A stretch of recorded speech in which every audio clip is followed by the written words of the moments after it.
வணக்கம் மாணவ செல்வங்களே, லீனாவின் கணித கொடுத்திருக்கு உங்களை மகிழ்வோடு வரவேற்கிறேன். இப்பதிவில் 8ஆம் வகுப்பு கணித பாடத்தில் உள்ள இயற்கணிதம் அல்ஜிப்ரா இருக்கக்கூடிய எக்ஸசைஸ் 3.2ல் இருக்கக்கூடிய முதல் கணக்கை தான் என்ன செய்ய போகிறோம் அப்படின்னா பார்க்க போகிறோம். எக்ஸசைஸ் 3.2 பயிற்சி 3.2 முதல் கணக்கு வந்து என்னது அப்படின்னா குறித்த இடங்களை நிரப்புக, fill in the blanks. இப்போ முதல் கணக்கு என்ன கொடுத்துருக்காங்க அப்படின்னு பார்த்தீங்க அப்படின்னா, இங்கே ஒரு ஓருறுப்பு கோவை, இங்கே ஒரு ஓருறுப்பு கோவை.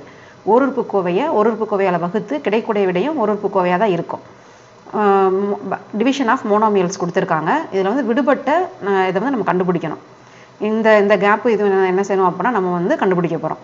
எப்பவுமே வகுக்கிறப்ப என்ன செய்யணும் அப்படின்னா, வகுத்தல் அப்படிங்கிறது என்னது அப்படின்னா, மாறி ஒன்றா இருக்கிறப்ப வேரியபிள் சேமாக இருந்துச்சு அப்படின்னா பவர்ஸை சப்ராக்ட் பண்ணுறது, அடுக்க கழிக்கிறது என்னது அப்படின்னா வகுத்தல். அதாவது இங்கேயும் எக்ஸ் இங்கே எக்ஸ் அப்படி பேஸ் ஒன்றா இருந்து இங்கே பவர் எம் இங்கே பவர் என் இருக்குது அப்படின்னா அந்த பவர் எம்மிலிருந்து இந்த டினாமினேட்டர் பகுதியில் இருக்கக்கூடிய எண்ணை வந்து கழிக்கிறது தான் என்னது அப்படின்னா வகுத்தல் அப்படிங்கிறது. இது முன்னாடி நம்ம தெரிஞ்சதான். இப்போ வாங்க கணக்கை பார்க்கலாம். இப்போ இங்கே 18 எம் பவர் 4 இங்கே டேஸ் இங்கே என்ன வருங்கிறது நம்ம கண்டுபிடிக்கணும். By 2 m cube n cube அப்படின்னு கொடுத்துருக்காங்க. இதை வகுத்து வரக்கூடிய விடையில் வந்து முழு விடையில் வந்து பாதி வந்து அவங்களே கொடுத்துட்டாங்க. இங்கே டேஸ்ன்னு கொடுத்துட்டு மீதி வந்து எம் என் பவர் 5 அப்படின்னு கொடுத்துட்டு இந்த விடுபட்ட இங்கே என்ன வருதுங்கிறத கண்டுபிடிக்கணுமா, இங்கே என்ன வருதுங்கிறத கண்டுபிடிக்கணும். அப்போ இதே மாதிரி வகுக்கிற போது என்ன செய்யணும்னு சொல்லியிருக்கேன். ஃபஸ்ட்டு வந்து நம்ம குறி செக் பண்ணணும். மேலே நியூமினேட்டர் டினாமினேட்டர் ரெண்டுமே என்ன இருக்குது அப்படின்னா ப்ளஸ் தான் இருக்குது. பகுதி தொகுதி இரண்டுமே ப்ளஸ் இருக்கிறதுனால வரக்கூடிய விடை என்னவாக தான் இருக்கும், சைன் வந்து ப்ளஸ்னால் நம்ம போட தேவையில்ல. அடுத்து வந்து பார்த்தோம் அப்படின்னா குறிக்கு அப்புறம் என்ன பார்க்கணும் அப்படின்னா நம்பர்ஸ் எண்களை பார்க்கணும். மேலே என்ன இருக்குது அப்படின்னா 18ன்னு இருக்குது. மேலே தொகுதியில் வந்து 18ன்னு இருக்குது. கீழே பகுதியில் என்ன இருக்குது அப்படின்னா 2ன்னு இருக்குது. இது ரெண்டு நம்ம என்ன செய்யணும் அப்படின்னா வகுத்து இந்த விடை எழுதணும். இப்போ வகுக்கிறப்ப என்ன வருது, 4 2 9 2 18. அப்போ வகுக்கிறவங்களுக்கு என்ன கிடைச்சிருக்கு அப்படின்னா 9 அப்படின்னு கிடைச்சிருக்கு. இப்போ எண்களை வகுத்தாச்சு. அடுத்து நம்ம என்ன செய்யணும் அப்படின்னா மாறிகளை வந்து வகுக்க போகிறோம். மாறிகளை வகுக்கிறப்ப முதல் என்னென்ன மாறிகள் இருக்குன்னு பாருங்கள். இங்கே எம் இங்கே வந்து என்ன இருக்குன்னு நம்ம கண்டுபிடிக்க போகிறோம். கீழே வந்து எம் என் அப்படிங்கிற மாறி இருக்குது, வேரியபிள்ஸ். இங்கே எம் அப்படிங்கிற வேரியபிளும் என் அப்படிங்கிற வேரியபிளும் இருக்குது. அப்போ இதை வகுக்கிறப்ப ஃபஸ்ட்டு எம் ஒவ்வொரு மாதிரியாக தனியாக எடுத்து வகுக்கலாம். அப்போ இங்கே எம் பவர் 4 இருக்குது. இங்கே என்ன இருக்குது அப்படின்னா எம் பவர் 4. மேலே தொகுதியில் வந்து எம் பவர் 4 இருக்குது. கீழே பகுதி டினாமினேட்டரில் வந்து எம் பவர் 3 எம் கியூப் இருக்குது. அப்போ எம் பவர் 4ஐயும் எம் பவர் 3ஐயும் நம்ம வகுக்கிறப்ப இங்கே முன்னாடி நான் என்ன சொன்னேன், மாறி அடிமானம் ஒன்றா இருந்துச்சு அப்படின்னா இந்த அடுக்கை கழிக்கிறதா என்னது அப்படின்னா வகுத்தல். அப்போ இங்கே பாருங்கள் இங்கே எம் இங்கே எம். அப்போ வந்து இந்த பேஸ் வந்து எம்மு தான். அப்போ வகுக்கிறதுங்கிறது அடுக்கை கழிக்கிறது. அப்போ மேலே இருக்க அடுக்கு வந்து 4, கீழே இருக்க அடுக்கு வந்து 3. அப்போ 4ல் 3 போச்சு அப்படின்னா என்ன கிடைக்கும், நம்மளுக்கு எம்மின் அடுக்கு 1ன்னு கிடச்சிருக்கும். இங்கே மேலே வந்து அடுக்கில் வந்து 1 இருந்துச்சு அப்படின்னா நம்ம என்ன செய்ய தேவையில்ல அப்படின்னா போட தேவையில்ல. அப்போ இங்கே நம்மளுக்கு என்ன கொடுத்துருக்கு, எம் அப்படின்னு சொல்லிட்டு வந்துருச்சு. அடுத்து நம்ம பார்க்குறது என்னது அப்படின்னா அடுத்த மாதிரியான எண்ணு. இங்கே வந்து என் கியூப் இங்கே என்ன கொடுத்துருக்காங்க அப்படின்னா மேலே தொகுதியில் வந்து என்ன இருக்குங்கிறத நம்ம தான் கண்டுபிடிக்கணும். பகுதியில் வந்து டினாமினேட்டரில் என் கியூப் இருக்குன்னு கொடுத்துட்டாங்க. விடை என்ன கொடுத்துருக்காங்க அப்படின்னா விடையில் என்ன இருக்குது, என் பவர் 5ன்னு இருக்குது.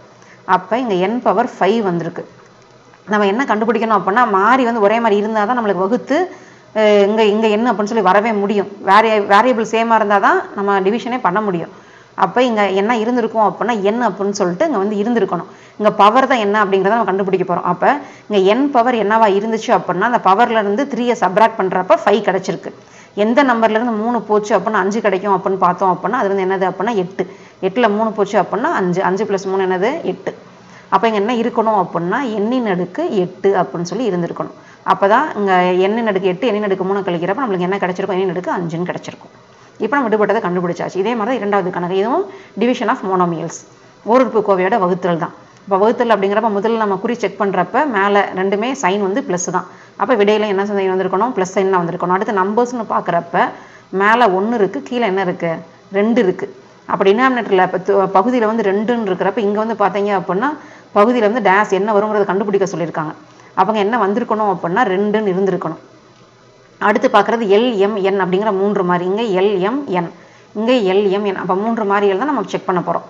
ஃபஸ்ட்டு பார்க்குறப்ப என்ன மாறி அப்படின்னா எல் அப்படிங்கிற மாறி. அப்போ இங்கே எல்லின் அடுக்கு என்ன இருக்குது அப்படின்னா எல்லின் அடுக்கு 4. அப்போ எல்லின் அடுக்கு 4 பை கீழே என்ன இருக்குது அப்படின்னா எல் மத்திரு இருக்குது. இப்போ எல் மத்திரு இருக்குது அப்படின்னா அங்கே பவர் என்ன இருக்குதுன்னு அர்த்தம், 1 இருக்குதுன்னு அர்த்தம். அப்போ எல்லின் அடுக்கு 4ல் வந்து கழிக்கிறோம், வகுத்தல் அப்படிங்கிறதுனால கழிக்கிறோம். 4ல் 1 போச்சு அப்படின்னா நம்மளுக்கு என்ன கிடைக்கும், எல்லின் அடுக்கு 3 அப்படின்னு சொல்லி கிடைக்கும். அப்போ விடையை பாருங்கள் இங்கே எல்லின் அடுக்கு 3ன்னு சரியாக கொடுத்துருக்காங்க. அடுத்த மாதிரி என்னது எம். அப்போ எம் அப்படின்னு சொல்லி பார்க்குறப்ப எம்மின் அடுக்கு இங்கே என்ன இருக்குது அப்படின்னா 5ன்னு இருக்குது. கீழே வந்து பார்த்தீங்க அப்படின்னா பை எம்மின் அடுக்கு இங்கே என்ன வருதுங்கிறத நம்ம தான் என்ன செய்ய போகிறோம் அப்படின்னா கண்டுபிடிக்கணும். அங்கே விடை என்ன கொடுத்துருக்காங்க அப்படின்னா விடையில் வந்து எம்மின் அடுக்கு 2ன்னு கொடுத்துருக்காங்க. அப்போ விட என்ன இருக்குது அப்படின்னா எம்மின் அடுக்கு 2 m ஸ்கொயர் அப்படின்னு இருக்குது. இங்கே m பவர் 5 இங்கே வந்து m பவர் இங்கே இருக்கிறத நம்ம கண்டுபிடிக்க போகிறோம். அப்போ என்ன சொல்லியிருக்கேன், அதாவது சப்ராக்ஷன், பவரை சப்ராக்ட் பண்ணுறது, பவரை கழிக்கிறதா என்னது அப்படின்னா வகுத்தல். அப்போ 5ல் எந்த நம்பர் போச்சு அப்படின்னா நம்மளுக்கு 2 கிடச்சிருக்கும். 5ல் 3 போச்சு அப்படின்னா 2. அப்போ என்ன இருந்திருக்கணும் அப்படின்னா பவர் வந்து அடுக்கு வந்து 3 அப்படின்னு சொல்லி இருந்திருக்கணும். அடுத்து நம்ம பார்க்க போகிற மாறி என்னது அப்படின்னா n அப்படிங்கிற மாறி.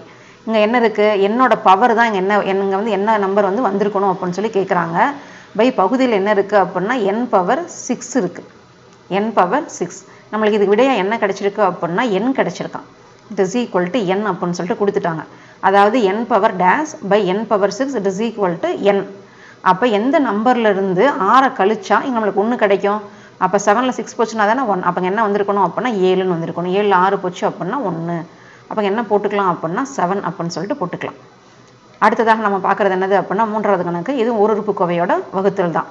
இப்போ ஃபஸ்ட்டு சைன் பார்க்குறப்ப ரெண்டுமே ப்ளஸ் சைன், அப்போ விடையில் வந்து ப்ளஸ் வந்துருக்கணும். அடுத்து எண்கள்னு பார்க்குறப்ப என்ன இருக்குது, மேலே வந்து நியூமரேட்டரில் 42, கீழே வந்து டினாமினேட்டரில் வந்து 6, தொகுதியில் 42, பகுதியில் வந்து 6.